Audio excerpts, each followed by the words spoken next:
the way you are living, the way you're going about. It's very, very dangerous for you, for your family, for those you love, and even for those you don't know.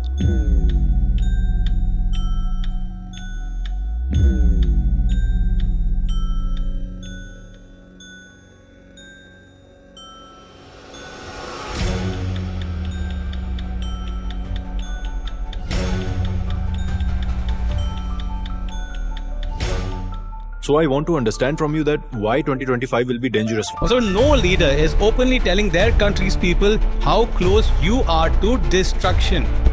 No one is telling.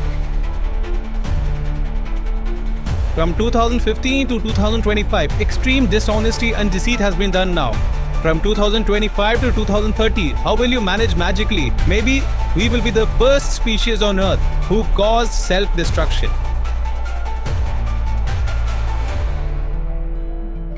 Now tell me, let's welcome 2025 with a swag.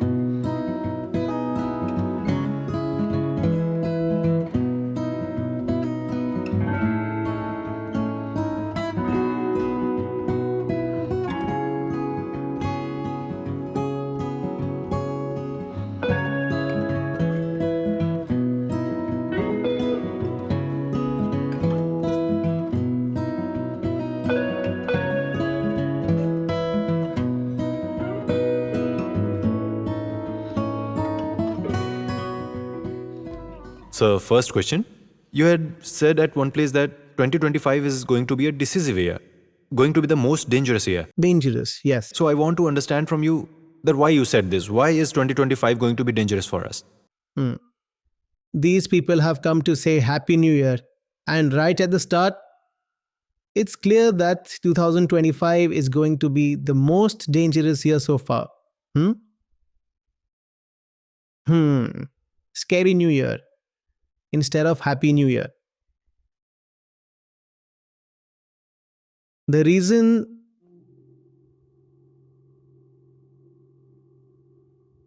isn't just sitting here in the next 1, 2, or 10 years. It's a very broad and long reason, and its impact will be felt for centuries. There are some wounds that heal in a year or 4 years. We don't call those very dangerous injuries. But this is like a disease that they say can't be treated even in 100,000 years. They say even with centennial and millennial time scales, it won't be possible even in them.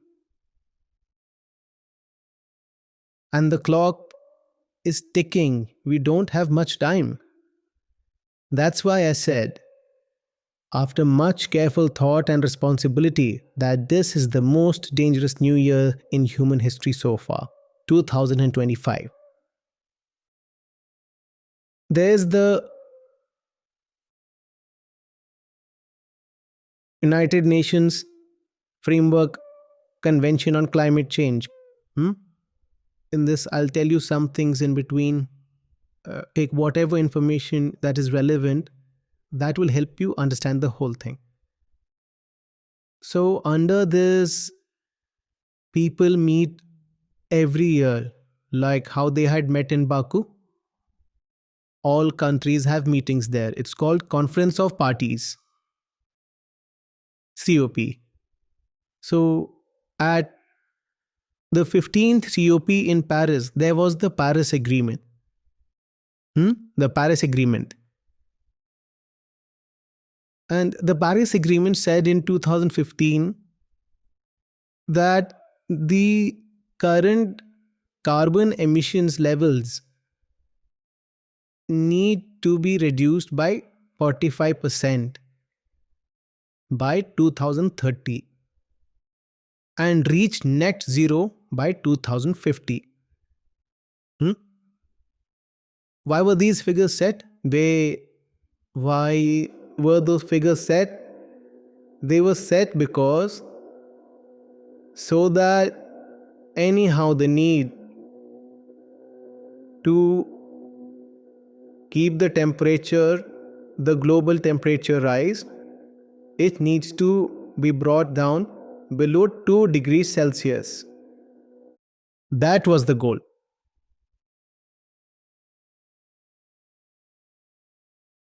They said they want 1.5 degrees.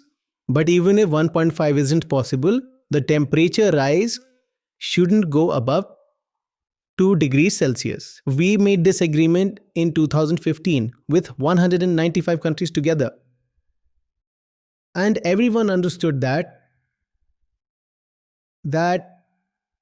stopping at 2 degrees was very important. So the goal was to stop temperature rise. 1.5 degrees was set as the target. And for that, the suggested path was to cut your emissions by almost half by 2030 and reach net zero by 2050. What is net zero? It's when whatever you emit is naturally absorbed by ecosystems, right? So overall, there is no carbon addition to the atmosphere from human activity. That's net zero. They said net zero should happen by 2050, and by 2030 you should reduce about 45%. And for this, all countries had sat together, and after long negotiations they had set their NDCs respectively. What is NDC? Nationally determined contribution. So each country made its own goal that for how much they would reduce emissions. These goals were quite different for everyone because all countries have different economic backgrounds. Some are rich, some are poor, some have high emissions like India, but some have very low per capita emissions. So it was also decided that developed countries who historically emitted more emissions, money to developing countries, give economic help so that they can cut their emissions. Many things were discussed. But the essence of that was that emissions need to be reduced by 45% by 2030. They need to be cut. Okay. And for emissions reducing and progress on reducing these emissions, they said they would meet every year at COP. And every 5 years, they would check that how much of your targets you have achieved. And set targets for the next 5 years based on that. So targets were made in 2015 for 2020 and then in 2020 for 2025. So next year they will be budgeting again for who needs to go where. In 2025, we're all going to categorically set our emission target levels again globally. This is happening in 2025. So we had said that we'll, by 2030, reduce 45%. We celebrated distribute sweets.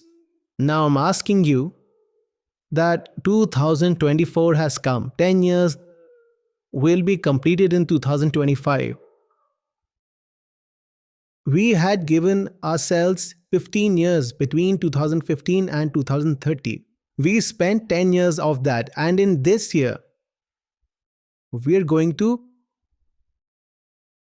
set our budgets again, and this will be all countries' final national budget to reach 2030.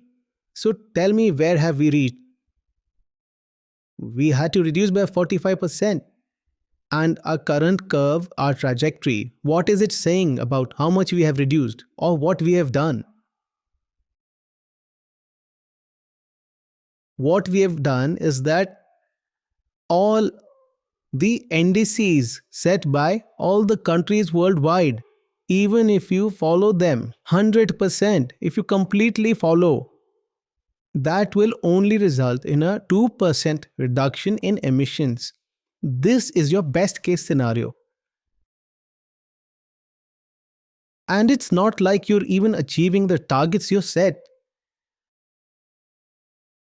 Paris Agreement said to do this much by 2030. Okay, this much needs to be done. That's an aggregate figure, right? Now, this aggregate figure was divided among all countries, 194 countries and 195 European Union. They divided it among themselves, setting their own targets, okay? These targets that were set, even if they are fully achieved, will only result in a 2.6% reduction in emissions, right? Even if it is fully achieved, then. And what do you think? How much is actually being achieved? Most of the countries aren't even achieving half of their stipulated targets. And when we look at the target completion percentage, India is among the countries at the bottom. Though it's different that even if you achieve your set target NDC, how much total reduction will you achieve from it? 2% when it needed to be 45%. And even if you achieve your set national target completely of carbon reduction, and even if you achieve it, then how much will you be able to do it? 2%, and we are not even able to achieve this. The fact is, forget carbon emission reduction. Carbon emissions are increasing year by year. And how quickly we need to reduce them, understand this from the fact that we said that we need to almost halve them by 2030. We were standing at an emergency, we knew this in 2015. We said reduce by half by 2030 and reach net zero by 2050. The first dishonesty was that after the agreement, when they came back, when each country returned and set their own different goals, so they cheated in the goals themselves. These goals were such that even if fully followed, nothing would be achieved. And even these minimal goals show no signs of being met at all. We need to reduce carbon emissions so quickly. Even if you reduce a bit slower, something very terrible will happen. We need to reduce so fast. If you reduce even at this fast pace, if the decrease slope is even slightly less, then it's still a kind of apocalypse. And here, forget about how fast it's reducing. It's not reducing. It's increasing. And increasing. And increasing. If you look at the global temperature rise curve, it is increasing at an increasing rate. Not only is it increasing when we mean to decrease, not only is it increasing, but it's accelerating. It's not just increasing, the rate of increase is also increasing. This is where we stand. Why did the Paris Agreement say to stop at 1.5 degrees? Why? Because something very special starts happening at 1.5 degrees, between 1.5 and 2 degrees. By the way, you must know that 1.5 degree long-term goal we had set, wanting to stop global warming at 1.5 degrees forever by 2050, and after 2050, we broke that in 2024 itself. Did you get this news or not? We had said 1.5 degrees is the maximum rise after which the term livable planet applies. After 1.5 degrees, the planet won't remain livable. Why it won't remain livable, we'll come to that very soon. But that long-term limit of 1.5 degrees we had set for ourselves, we had crossed that in 2024 itself. We've reached 1.54 degrees. The only thing is that it won't be formally acknowledged yet because this data is just from 1 or 2 years, 2023 and 2024. It gets formally acknowledged in climate when long-term trends are taken. So when it's seen for 10, 20 years that it's constantly above 1.5 degrees, then it will get official acknowledgement that yes, it's accepted that it has happened at 1.5 degrees. Everyone was clear that something very dangerous happens at 1.5 degrees. Very dangerous. There's a tipping point at 1.5 degrees. What happens at that point? Well, before I ask what happens, it's clear that the 1.5 degree matter is now far behind us. We can't stop it now. It's gone. We made a joke with ourselves in Paris. In Paris, we said we need to reduce emissions 45% by 2030 and reach net zero by 2050. That was a joke we made with ourselves. Forget reducing, we've increased it even more. This is becoming clear.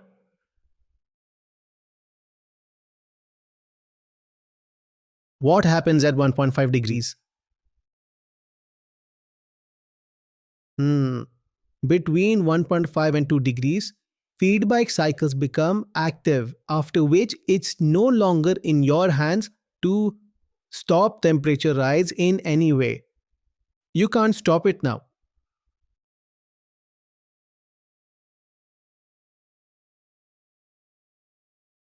Meteorology isn't an exact science.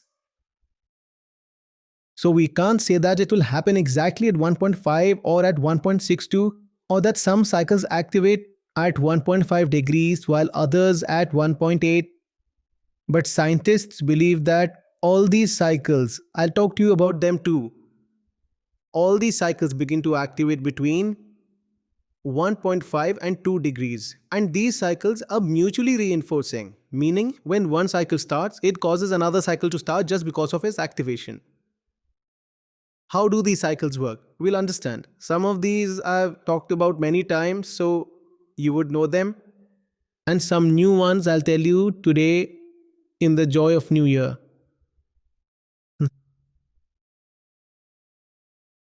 So first there's the ice, whether it's Arctic or glacial ice, related to that.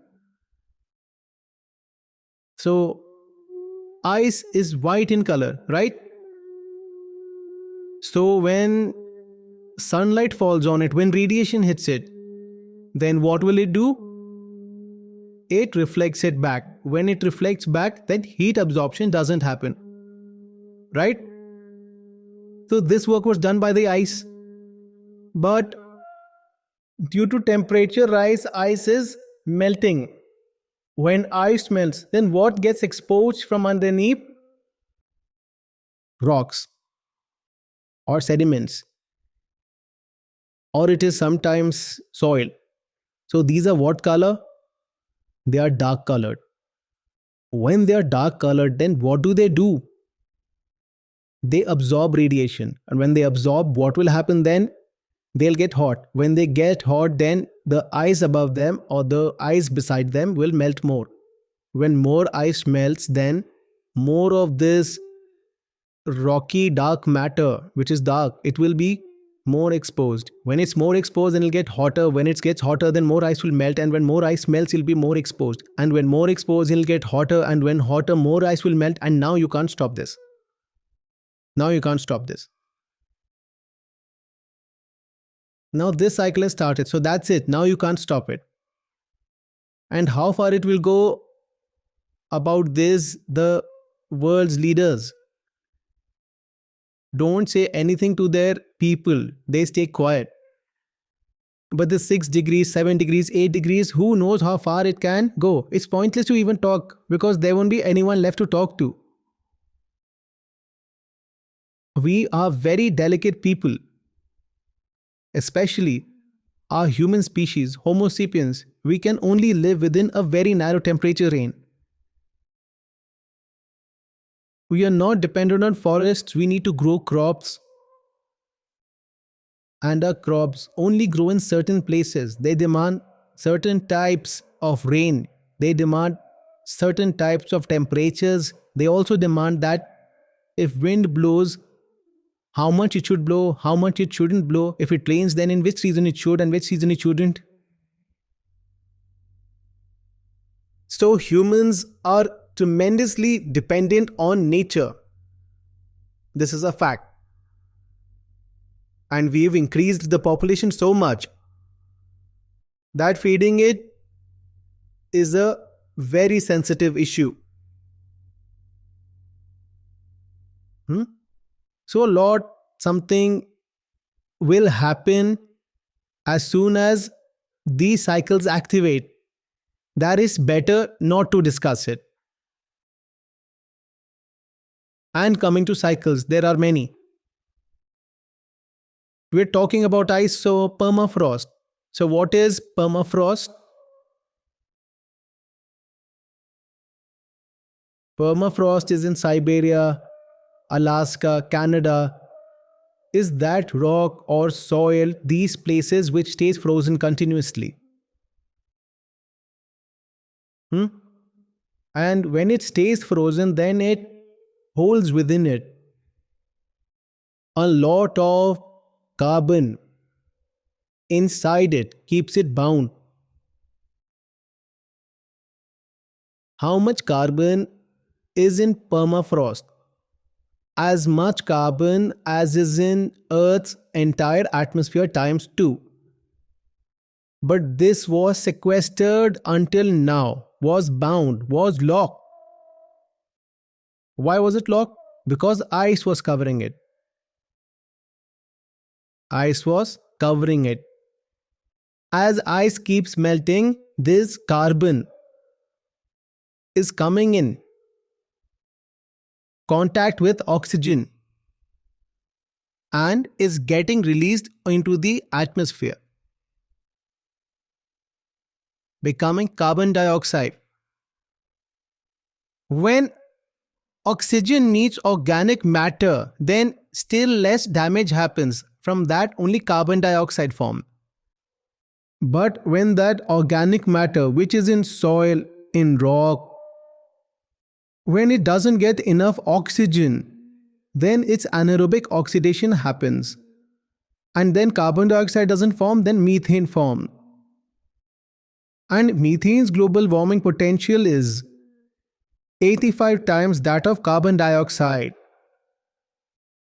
Meaning the heat that 85 molecules of carbon dioxide would trap, that much heat one single molecule of methane traps.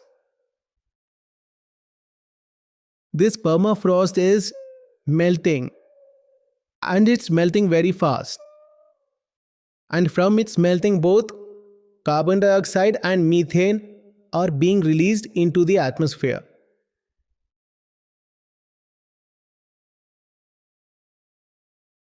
Understanding what I'm saying?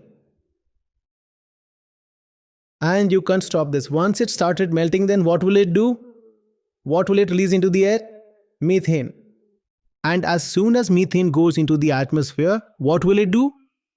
It will increase temperature more. When it increases temperature, then permafrost will melt more. When it melts more, then what will go into the atmosphere?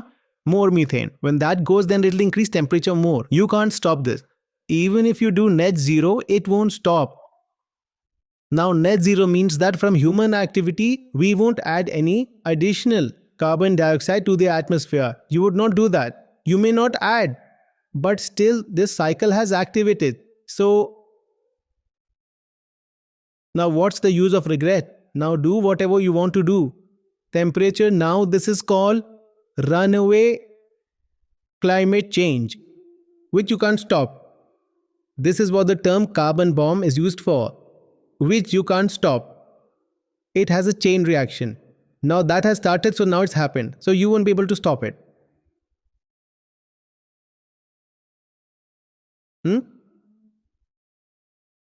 Similarly, there are peatlands. What are peatlands and why are we talking about them? Because after permafrost, they have held the most carbon inside them always. What kind of place is this? You know wetlands, right? What are wetlands? Flooded places where water stays covering the ground or rocks or soil or organic matter. It stays almost always. Water stays covering there almost always. When water stays covering there almost always, then there's less oxygen, right? Organic matter is there and water is constantly covering it, like a wetland. So when water is covering, then the organic matter below won't get much oxygen. Or will it get it? It'll get very little, whatever is dissolved in water. So its decay happens anaerobolically. A lot of methane gets stored there. How much methane do peatlands store? More than all the carbon dioxide that Earth's forests store. That much carbon dioxide equivalent is stored in peatlands. And these peatlands, they are drying up.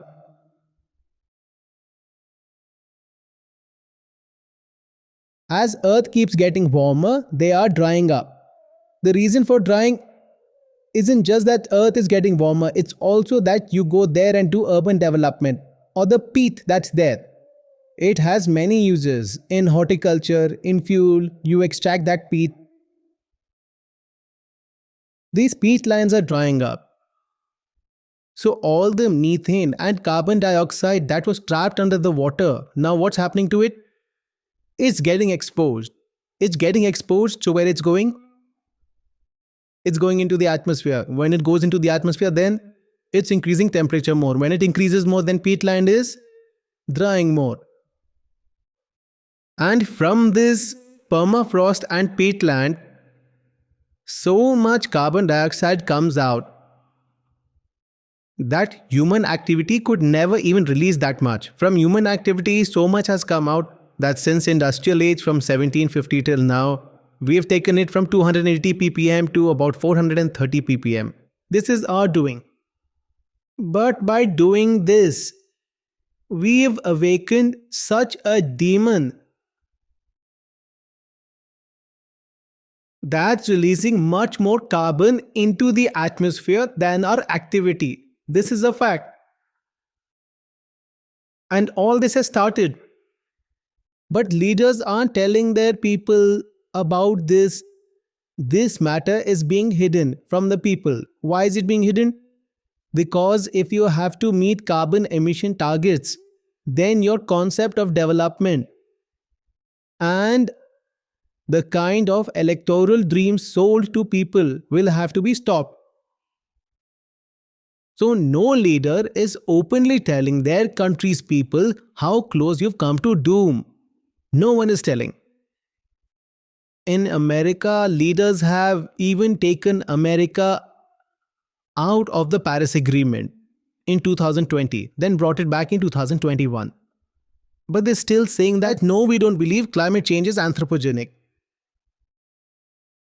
Where it has been accepted, I told you that what national targets we have chosen for reduction, how childish they are. Like it's a joke. Even if you achieve those targets, then what did we say? How much percentage reduction will happen? 2%. But had to do how much? 45%.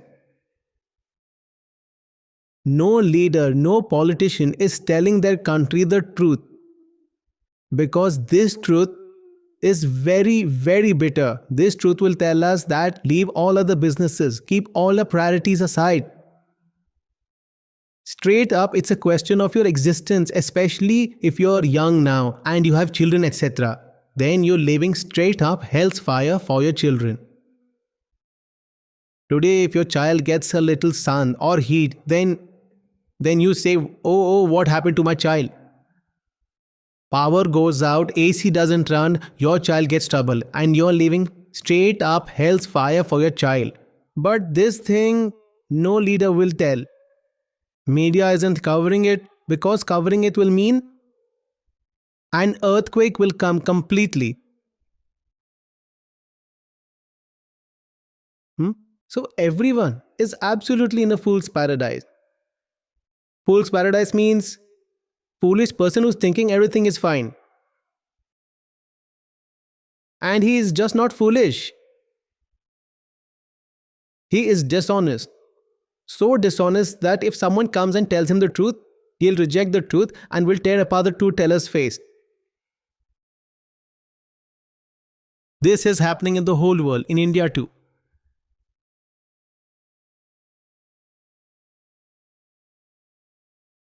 We were talking about the feedback cycles. Coming to the oceans, there are 3 or 4 types of feedback cycles that are directly related to the ocean. Starting right from the ocean surface. When temperature increases, then obviously more water will become vapor, evaporation.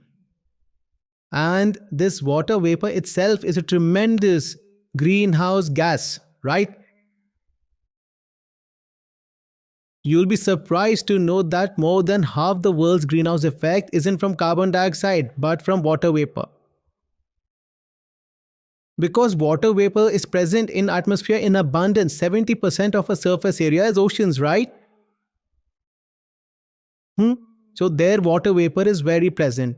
And when temperature will increase, then water vapor will also increase. More will vaporize, right?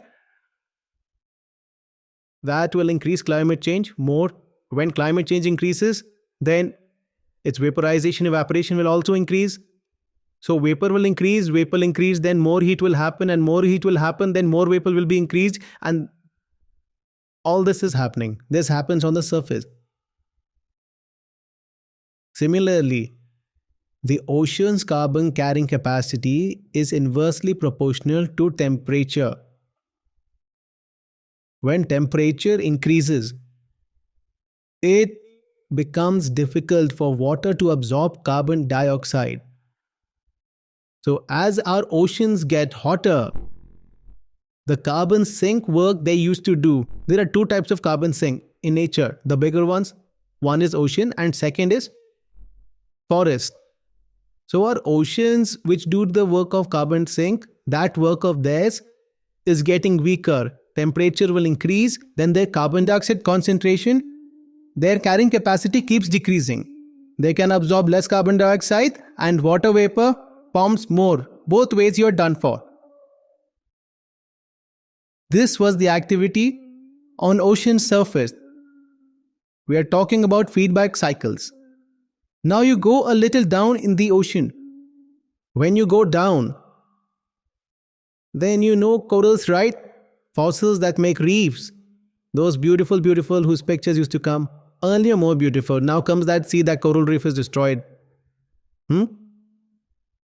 So these corals, their activity starts becoming slow, weak with temperature increase because nature made them to work at a specific temperature.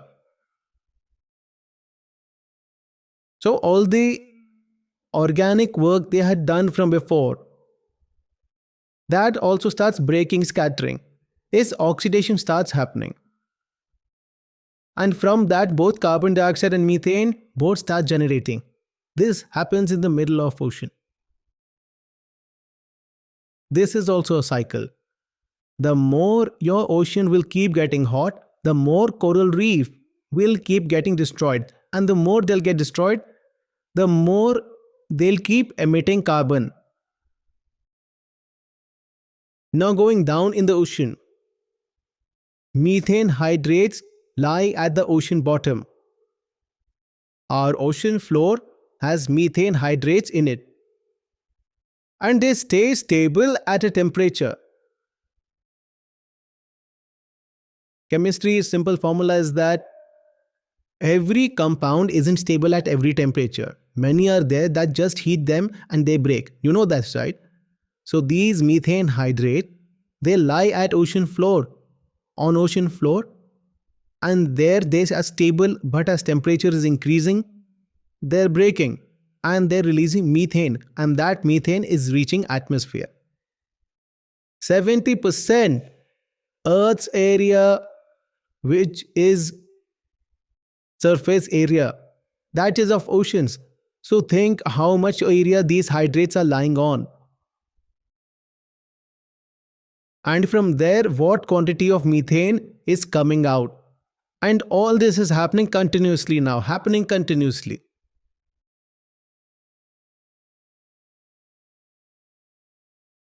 Understand what I'm saying? Seems very distant. Okay, ocean is distant. So this soil of ours, right? This soil also, when it gets hot, then organic matter in it, its oxidation happens. This soil itself starts emitting carbon dioxide as temperature increases.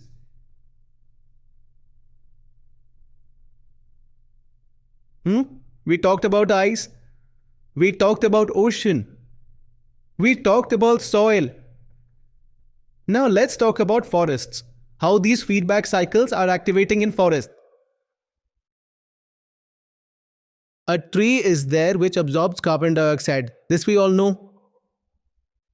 So if ecosystem is green, thriving, natural, healthy, then pulling's work happens, keep absorbing carbon dioxide. This is called its sequestering. But see, that carbon dioxide which would have stayed in atmosphere, could have been harmful, tree made it what? Tree made it trunk, made it leaf, made it fruit, made it vegetable. So tree does big magic. It takes carbon dioxide and makes good things from it. But same tree, when it falls, then its organic material, that trunk, it will decompose. And when it decomposes, decomposition you all know is oxidation process. When it decomposes, then it will release carbon dioxide. Completely opposite will happen. Matter where it used to absorb carbon dioxide and now that carbon dioxide is emitting. It used to be carbon sink, forest. It has become carbon source. In Amazon, in Congo Basin, and our Southeast Asia's tropical forest, this is happening. Where very big areas are right now, which have become net carbon sources. Meaning that forests being there, carbon is emitting more. Why? Forest fire came. You increased temperature so much in all world's countries in 2022, in 2023. What extent forest fires happened, that you all know, right? When forest fire will happen, then what will happen? Everything will burn. When everything will burn, then what will happen? Carbon dioxide will emit.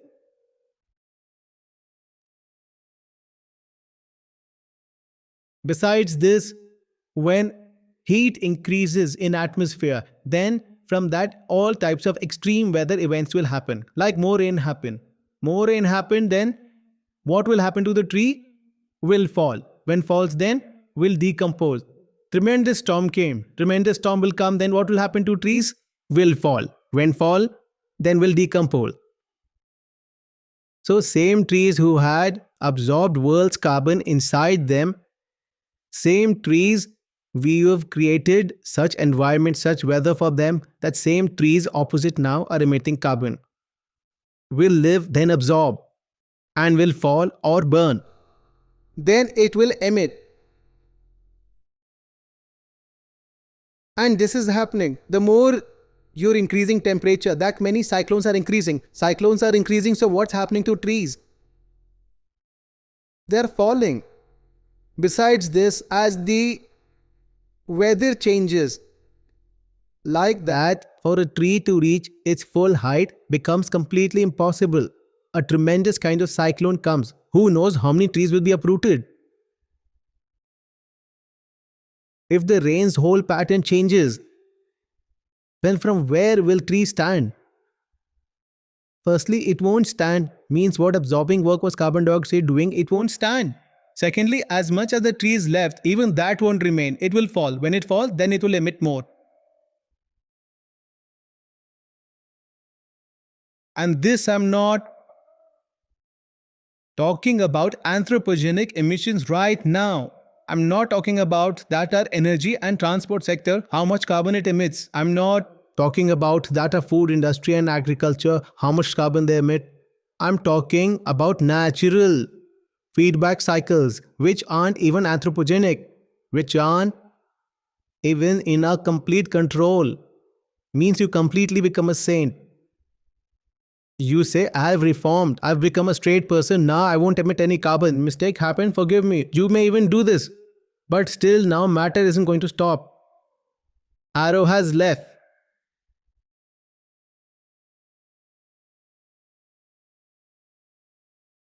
And this is when you become a saint. We have no preparation to become saint.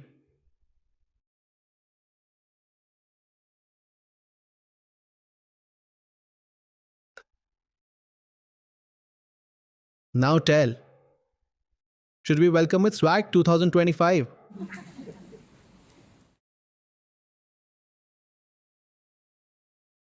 This year again all countries, India too, to deceive themselves will make new targets for 2030. How will you make them? From 2015 to 2025, extreme level dishonesty and cunning we have done. Now 2025 to 2030, how will you do the magic? Didn't do small work, then how will you do the big work? This is almost like that a person had to walk 3 kilometers in 3 days, okay? He is so lazy and cunning that in 2 days walked 50 meters. In 3 days, how much he had to walk? It means 3000 meters. In 2 days, he had walked 50 meters and is saying no problem. Last day will walk 2950. Can this happen? If you could walk that much, then you would have walked something first 2 days. In 2025, all countries together will again lie to each other and then sell. There's no way that in 2030, even 1% reduction can happen. 45% is quite far. Our carbon emission level is increasing every year. The ppm CO2 is there in atmosphere. We're adding to it every year, not reducing it.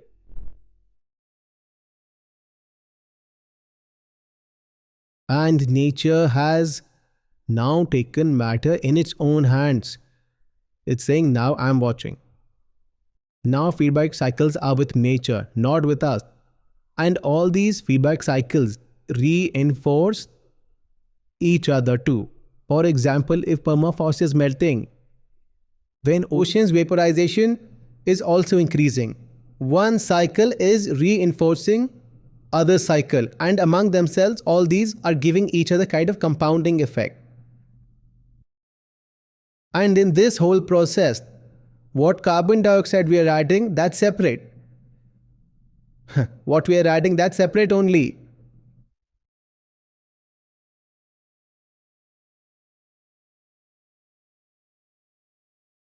Now, inside Earth, very tremendous type of carbon is filled. As much carbon as is on Earth's surface. And surface means not just where soil is, little depth. Even till atmosphere, in that it's a very small percentage. This carbon that's filled in our atmosphere, where did it come from? Did it come from Mars planet? Where did it come from? It came from Earth's surface only, right? And we, for fulfilling our greed, keep digging Earth in every way continuously. Every way. It's Earth's carbon only, is this soil. The rocks beneath it, this carbon is only what's going up. From beneath the ground, methane and carbon dioxide can also come out. Or from below, fuel, oil, gas can also come out, which when you burn them, then it becomes carbon dioxide. But in atmosphere, however much carbon dioxide is, it came from Earth only. And from Earth, it didn't come by itself. We took it out for our greed. The earth, which we keep digging in every way, keep destroying, and its carbon that is coming here.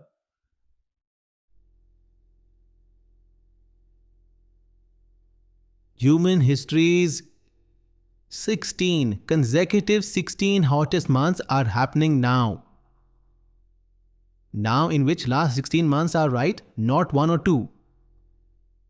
In last 16 months in sequential human history's hottest months are going on. Now we don't even need to think. Now we know next month will come. It will be human history's hottest month.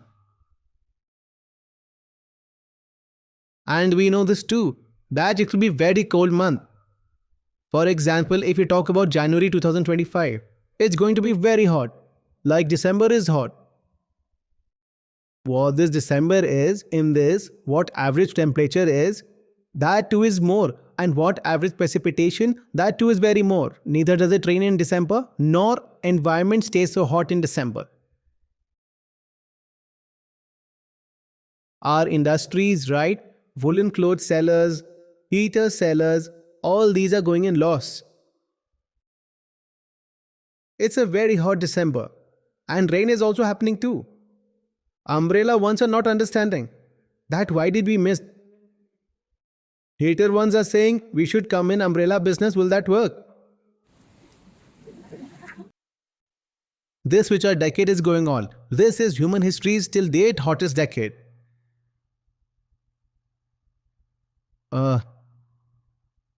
World Meteorological Activity on its homepage ever since industrial activity started till today.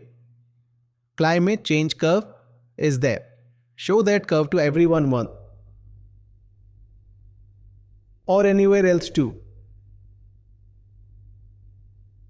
That curve isn't that. It's like that.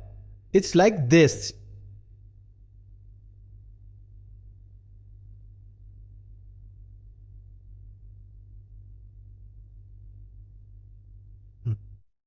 We call ourselves an intelligent species. Perhaps we'll be the first species on Earth to self-destruct. Intelligent. We say other species don't have intelligence, knowledge, consciousness. Let me tell you, humans will be the first and only species on Earth that has wiped itself out completely.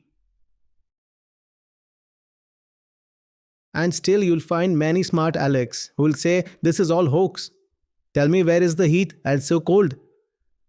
If it's so hot, why are you wearing this? Take it off.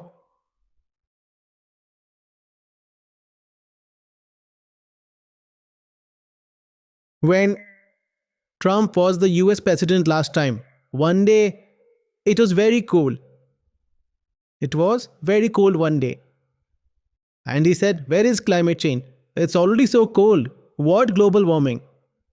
And there was a girl from Northeast India who said, Uncle, first go to class 4 and learn the difference between weather and climate. You don't even know the definition. It's not just one person. By saying such things, someone won the presidential election in the world's most developed country.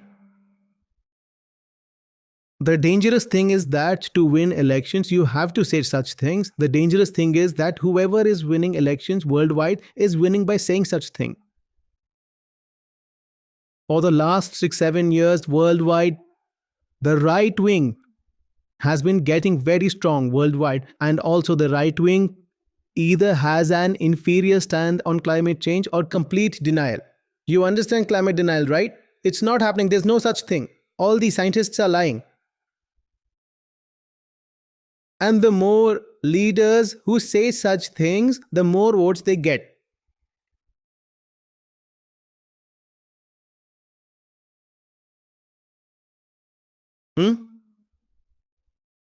Is there something like this?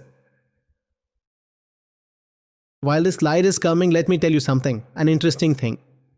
There are 4 and 5 curves that you can do as an activity for yourself. Human population growth, concentration of atmospheric CO2, global GDP growth,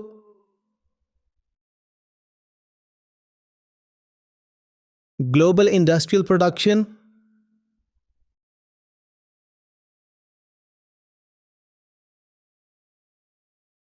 and obviously, atmospheric temperature rise. Put these curves side by side and see what you find out. When you look at all these curves side by side, world GDP growth, world population growth, and world's carbon dioxide temperature rise, all these curves, if you have a look from 1750 to 2020, what will you see then? All these curves are exactly the same, completely identical. The matter is very simple. There are two things that are killing our planet, our species, all species. First, population, and second is consumption. Population and consumption. It's that straightforward. It doesn't even need much science. Our species has increased its population more and more and more and consumed so much and destroyed everything. Obviously, if there's still any solution possible to the extent that possibility remains, otherwise one feedback cycles activate, the possibility of survival starts decreasing. If there's still any possibility of survival, then it's only this. Reduce these two things. What? Population and consumption. And population and consumption aren't two different things. They both come from the same human tendency. What? Consume. Consume. The basic ego, which is deep ignorance, is what makes us do both these things. And therefore, people who do these things do both things. You won't find a person who's doing only one of these two things. Common people have both desires. We should become many and we should consume a lot. Because both these desires are the same. Let me consume. And let me consume from as many hands, as many bodies, as many mouths as possible.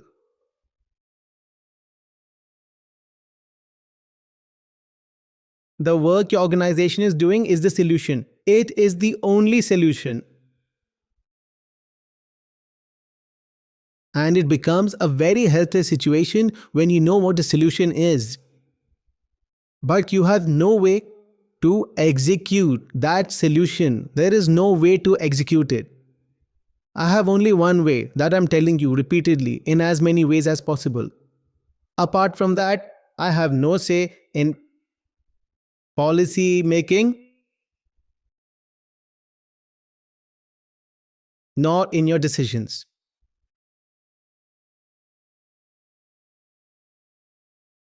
This is it. If we show from 1750, it will be more clearer. But this is understandable, right? This isn't 400 ppm right now. Okay, this is still 2018. In 2018, it's 400 ppm. Now, it's 430 ppm. Nature knows its work very well. The curve is flat. See? Since when is it flat? Who knows since when it's flat? Can you please show the x-axis to the people? How would they come to know otherwise? Yeah, this is better. This will work. And this same curve is also the human population growth curve. That means humans are born only to emit carbon.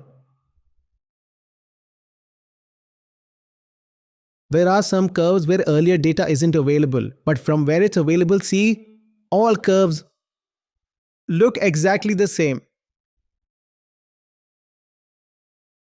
The underlying philosophy in our lives is the cause of all these curves. Our underlying philosophy is, don't know yourself, go out and consume. Don't look at yourself. Keep consuming whatever is outside. It has done this and world population and carbon dioxide, the first two curves, look at them carefully. Wasn't it fun? They're exactly the same, right?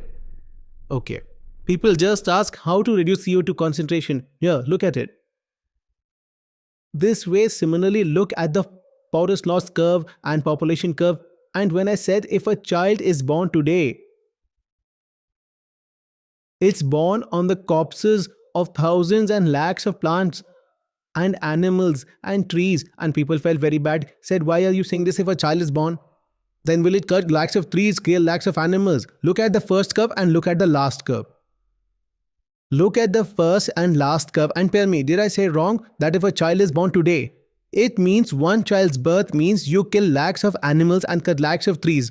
Did I say anything wrong? Look at the first and last curve. You can add more curves to this.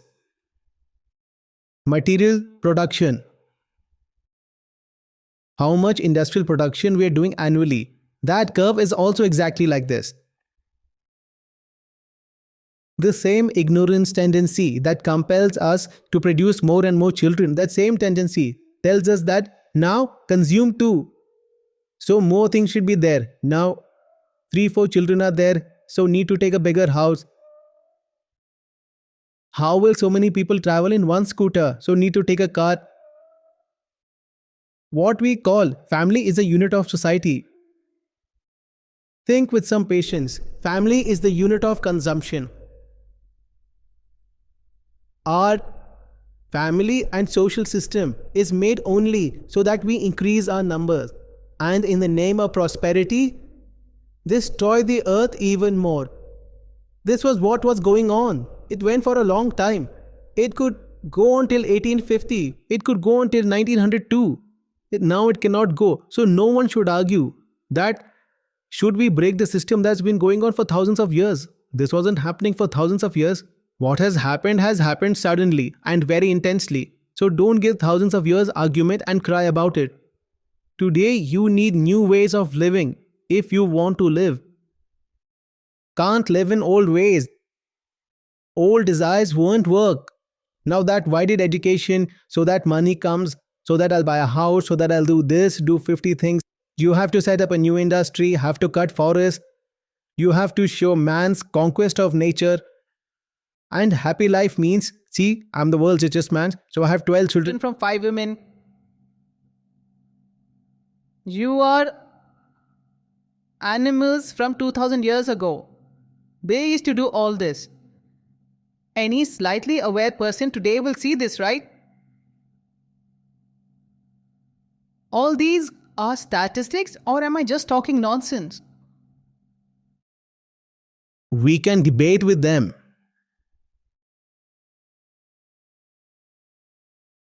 And you can stop me by debating the feedback cycles that have all activated. Will you stop them?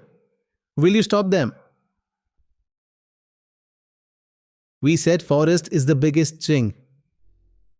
If we could show one more curve here, that what percentage of Earth's total area was covered by forests area in 16th century, 17th century and present, then you'll see something very tremendous. 50%. For a very long time, 50% of Earth's area was filled with forests. 50%. Now how much is it? 30. Below 50, this Earth can't run at all. If you understand like that, if humans don't misbehave, then how much area on Earth will have forest? If you remove two areas, two types of deserts are there. One cold desert and one hot desert. Remove them, then everywhere there will be only forests. Almost the whole Earth will be forest. Even where it's coldest. Even there are tremendous forests. They are called boreal forests. Like Siberian forests, coniferous forests, all these are there. There are forests even there. Before human misbehavior, almost the whole Earth was forest. Remove desert and areas completely covered with snow then, if you remove them. By continuously reducing, we brought it to 30%, which is also government figure. In this, when you include quality of forest, then it hits even harder. Governments somehow to get rid of responsibility somewhere where density is very less. And what do they declare? That this is forest. Somewhere did uni or monoculture happen. What do they say then? That this is a forest.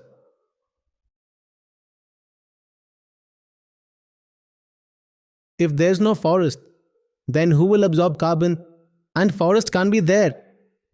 Your increasing population, where will they live? For them to eat, there's need to grow food, right? From where fields will come? Only by cutting forest, right?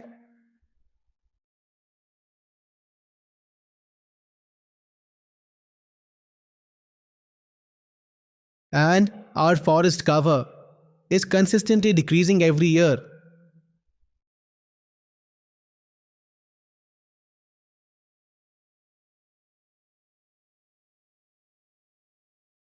Total 4,000 million hectares. We have forest here in Earth. But just in the last 10 years, we removed 500 from it. We are in such hurry. Come on, baby, make it fast. We are in a big hurry.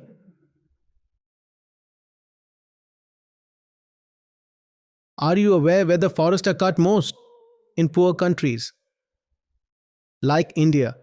Between 2015 to 2020, among countries where most forest cover was removed, one is India. It wants development as fast as possible.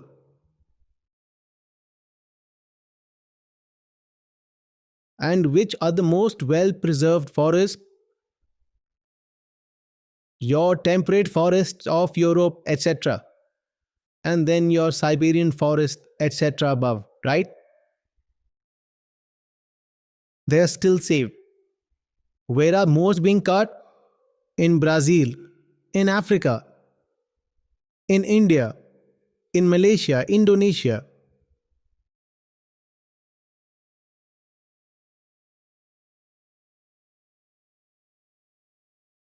One who became rich didn't become rich just like that. He became rich only because he'll enjoy, do as he wishes, exploit others. Just like a rich man sits on top of a poor, similarly a rich country will also sit on top of poor countries, right?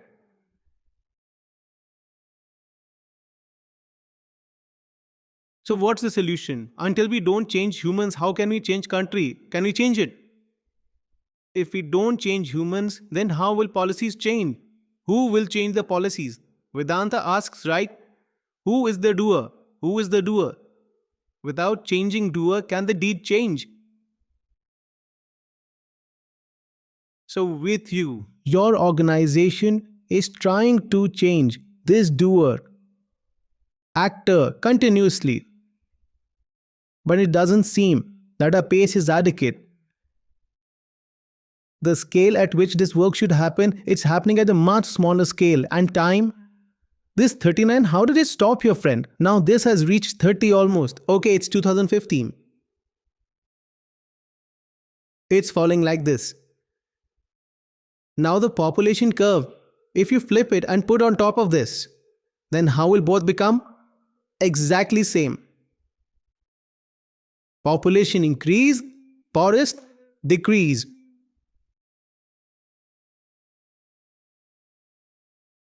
Let me give you a figure.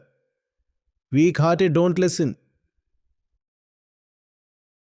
Or those who ate too much don't listen. You'll throw up. Just in the last 50 years, in totality, whatever our wild population was inside forests, we have finished it 75%. Meaning in forests worldwide, total. If there used to be 40 animals, birds, then in just 50 years we made it to 10. Cleared 75%.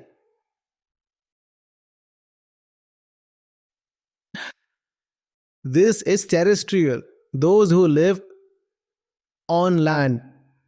And when you talk about those who live underwater, cleared 85%. Nothing is surviving on this earth except us. We are not leaving anyone at all. Absolutely no one is surviving. Just think 85% population decline. Human numbers keep increasing. And other than just last 50 years, we finished 85%. They absolutely didn't survive.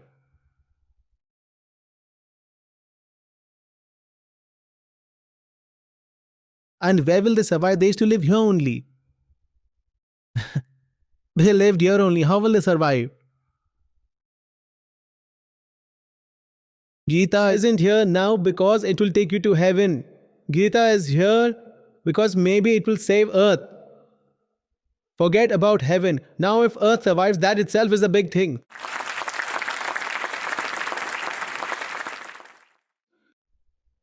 How will it stop? What's the solution? Common man is the solution. Because countries in the world doing most emission, they're all democratic. G20, you know, right? G20, they're responsible for 80 to 90% of world's carbon emissions. And G20 is fully democratic. What am I trying to say? Matter is in whose hands?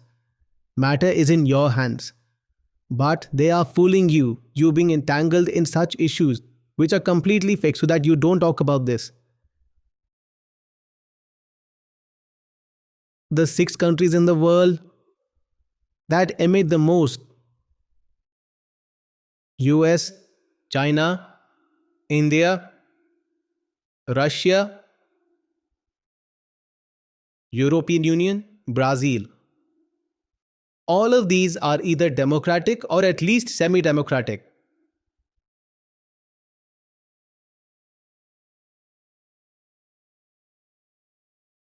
This isn't being done by one politician. This is being done by public. This we are making happen. Acharya Ji, like how we organize bookstalls in our cities, now you have shown such a big issue, but when we work on the ground, this generation above us or even our generation is a bit unaware about things. So how can we focus towards future generation, because this generation isn't ready to change at all. So they won't survive, so how will they change? So towards future, we are outside the organization, so while staying outside organization, how can we put our full effort? What do you expect from us that you have told us this matter? How should we spread this matter around us more forcefully, meaning increase its rate much more? Look, matter isn't so much about age. Otherwise, it's possible that someone is 70 years old. This issue is very straightforward. There's no big complexity that someone should have studied engineering or maths or science or climate science to understand this. There's nothing like that. Intention? It's about intention. And do you know what's wrong with intention? I'll do anything only when I get some benefit from it. What will I get in this? I'm 70 years old. I know I'll die in 5 years. So if I cut my consumption, then for whom? Suppose I'm saying I'm stopping my consumption for coming generations. So I'll die. What will I get from them? I gave them something. What did I get in return? Matter is just this. That's all. These feelings that are inside humans, that I am a human who is born to consume, who separate from world, can fulfill his self-interest, can find happiness by destroying others. As long as this thing remains inside humans, till then fighting it is very difficult. Look, child, if it could happen any other way, I would have done it. Now I feel a little... There is no way other than spirituality. There is no way. If it seems difficult to you, then what to do? No, it's not If difficult. challenge is difficult, then ways will also be difficult, right? If ways were easy, then I would have taken them first. Solution is only this, that those who are understanding this matter a bit, they have to leave their fears behind and just plunge in. You have to plunge in. You'll have to say this matter. You have to say it openly. You're not speaking this. Otherwise, quite a bit of this is what I've already told on different occasions, And all this is publicly available information. You yourself should know what to do with this. You just have to take printouts and then stick it somewhere or distribute. What else to do? You go to a bookstall. I understand that matter.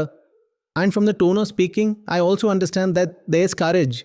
And that courage, very few people have in our place. Our people are very scared. It is like this. Like it is now, that I'm looking here and all are looking there. Not looking together in any direction. I only understand now that you have to come out keeping life completely on palm, No, leaving it's not. all No. beliefs behind. It's not like that. Now we are very clever people, right? Won't survive We at all. think of ourselves, yes, we think of ourselves as very smart people. We say, no, don't take the risk of going 50-50. We try to maintain both sides. Don't make anyone angry. So nothing much can happen with that. I personally console myself that I did the maximum that I could do, right? When I look here, I also know that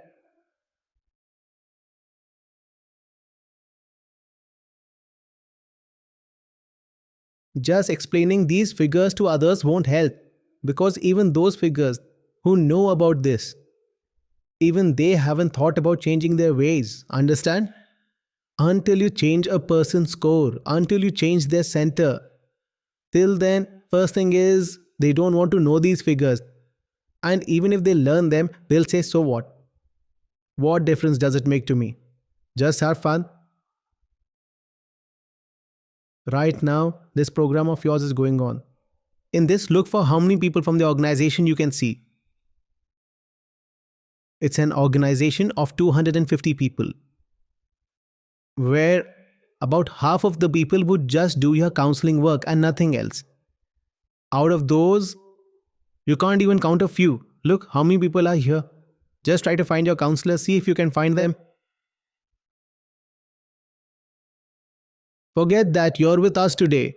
It's the 29th. Even on the 29th, the organization can't attend this session. They all together are about 40% people who are still chasing them and getting after them, calling them, saying do enrollment, do enrollment. This is not how mission works. Think about it. You're coming here from so far, and those who are from here, they don't have the opportunity to sit here in front. I'm talking about the organization's people. We're still stuck on phones. And what will happen with that? It's a country of 150 crore people, world of 850 crore people. These few people of mine, how many people can they connect with? And if you connect with 10, then one understands. This is a very, very small number that I'm working with. Very small number. And those who should be with me aren't with me. They are a burden. They are a challenge. They are a very big burden. We have to carry them every month. And a lot of effort goes into taking them along with the organization.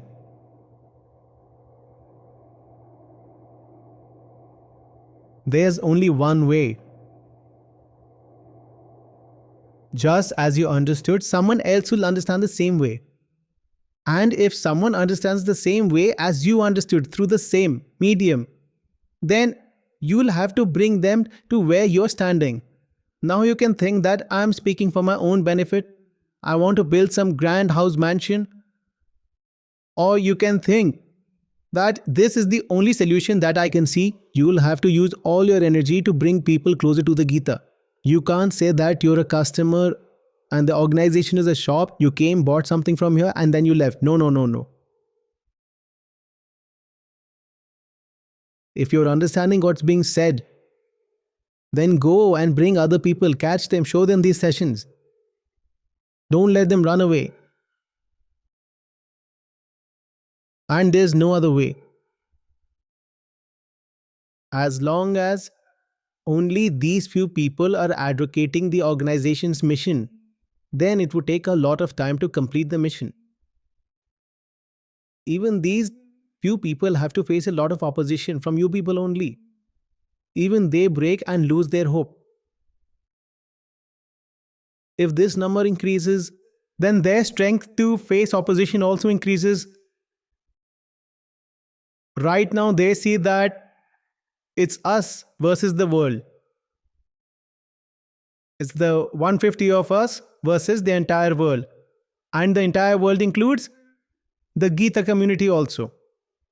Most of the troubles come from them only. In my view, there's no way other than this. It's possible that I'm misunderstanding, absolutely possible. But as much as I've understood this issue, I'm telling you very surface level things. As much as can be explained in an hour, but going deep into this and looking at how many ways work is happening in the world, to see if maybe there's a solution possible somewhere. There's no solution anywhere. There's a startup right now who are saying that they will decarbonize the atmosphere. I read about it in detail and found out that what they're doing is completely fake work. Nothing's going to happen with this. They'll just collect funds and fool a lot of people. And many such things are happening. Some will file technological solution, some will do something else. The only solution that I could see that works is working, and we have proof of concept. If I take those people who are truly connected with me, then their per capita emission, then all those works that cause harm to the earth reduced by at least 70 to 80%. So I have proof of concept too. Whoever comes to Gita becomes a blessing for this planet and for all species. I know this. And I know this is proven, constantly proven. But that number is very small. All problems are because of the numbers. The resources and the numbers. Everything is getting stuck there. Those who know the organization don't hesitate at all to say that your organization is doing the world's most necessary work right now. And maybe we are alone who are doing that work in such a way that success is coming. But this necessary work is happening on a very small scale. Because some people say that the responsibilities of the organization, not ours. Don't know whether you consider yourself organization's customer or what you consider yourself as. Don't do it in the name of the organizations. Do it for yourself. But do it. Want to say 5-6 lines.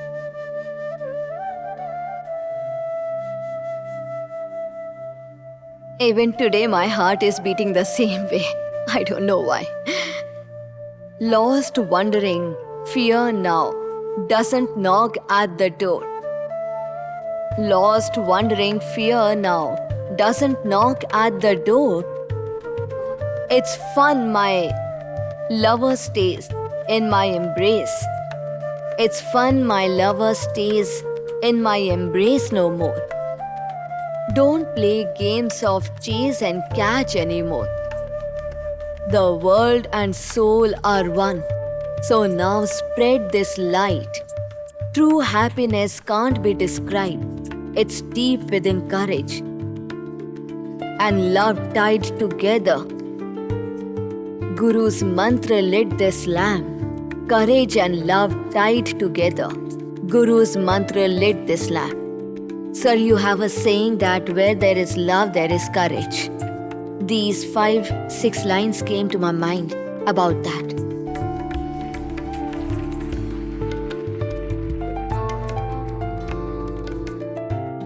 Greetings, Acharya Ji. Yes, tell me. My name is Shabnam. I know. What you have said about fighting, I have done that. Right now, I'm a mother of 2 children. Both children have been separated from me. I'm not even allowed to talk to them. I've been in Noida since last April. And I see that you don't wear anything. I had 1 or 2 gold items which I sold and paid for PG. And I'm listening to you. Your teachings have supported me a lot. I don't have much education nor was I strong. But coming here, listening to you, I'm gaining strength. And you have taught that strength is beauty. So, That's all. There was no question answered. Just wanted to tell you my story. Greetings.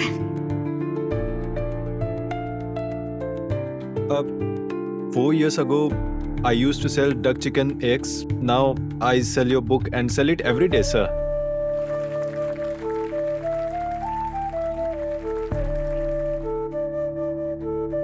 Acharya Ji, I just wanted to say one thing, that when I was 21 years old, meaning 2-3 years ago, my father was sick for about 3 years and he passed away. After that, meaning there was no financial support at home, so I always felt heartbroken, wondering why this happened to me. Meaning, I have friends around me, this didn't happen with them. Why did this happen to me? Why do I have to do this? Meaning, that agony and loneliness that father is not there. Every morning waking up with the thought that my father is not there. And why am I facing all these difficulties? But since I started listening to you, I have been connected to Gita sessions for 8 months. Now the absence of father is slowly reducing. Feels like, yes, now the decision making in life that I should learn from someone elder, I don't think that anyone has taught me better than you. So today my mother asks me daily that when is your Gita session exam? And I tell to my mother that my percentile was this and this.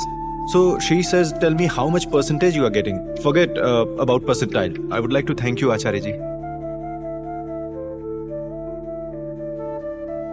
Tell mother Acharya Ji said namaste. Acharya Ji, namaste. I am Ram Sharma. I would like to recite a small poem. Should I call you Kabir's sacred trace or one who walks at their own pace? Should I speak of Krishna's divine art or praise a warrior's noble heart?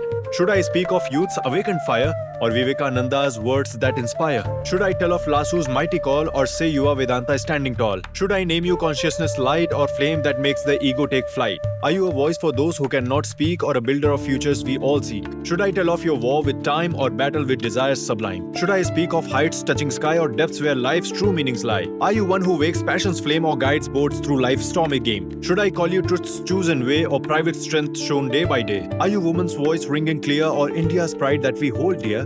More perfect than Ram in every part, herald of new age from the start. In world's chaos, loud and long, you are soul's peace, so quiet and strong. This guru who frees us from illusion's night, I call him Acharya Prashant, our guiding light.